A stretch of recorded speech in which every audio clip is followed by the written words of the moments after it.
Hello, tortured AP Calc student. I'm on a road trip. Let's talk about calculus. When the FRQs ask you to explain your answers, they're often asking for a theorem, likely one named MVT or EVT or IVT or Squeeze Theorem. It's easy to get the theorems mixed up because there's so many abbreviations and so much notation. So if you've always wondered when to use each theorem, let me give you some examples from my road trip. First, here's the full definition of the MVT, but let me explain this definition a bit. With the mean value theorem, we're talking about a mean, or an average, specifically an average rate of change. The mean value theorem says that over some interval, the instantaneous rate of change must equal the entire average rate of change over the interval. Let's say that between my stops today in New York City and Connecticut, I averaged 65 miles per hour. Obviously, I'm not going that exact speed for the entire time, but I'm guaranteed to have gone 65 miles per hour at some point, because of the mean value theorem. For the mean value theorem to hold, we need continuity and differentiability. Well, this makes sense. We're looking for an instantaneous rate of change, so the function must be differentiable. And to be differentiable, you need to be continuous. Okay, next theorem. The extreme value theorem considers extreme values. Here's the full definition. We use this theorem to prove that a function has a max and a min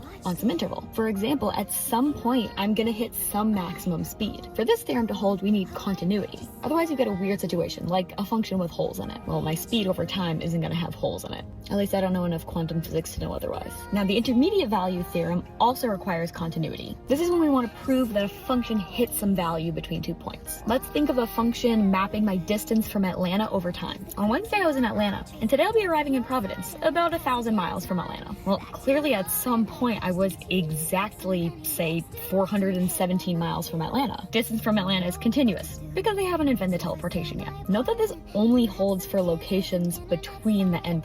So I can't prove that at some point I was 2,000 miles from Atlanta. Now, the squeeze theorem is harder to relate to my road trip, but here's your hint for the exam. When you see the squeeze theorem, it's in the context of limits. We use the squeeze theorem when we know that some function f is always greater than one function and always less than another function. As we take the input of those functions to infinity, if the less than and greater than functions are approaching the same value, so is the one in the middle. You only ever use the squeeze theorem when you see two inequalities and a limit. When you stumble into the exam, don't let the questions play you for fools. Hope this helps. Now I gotta go back to driving.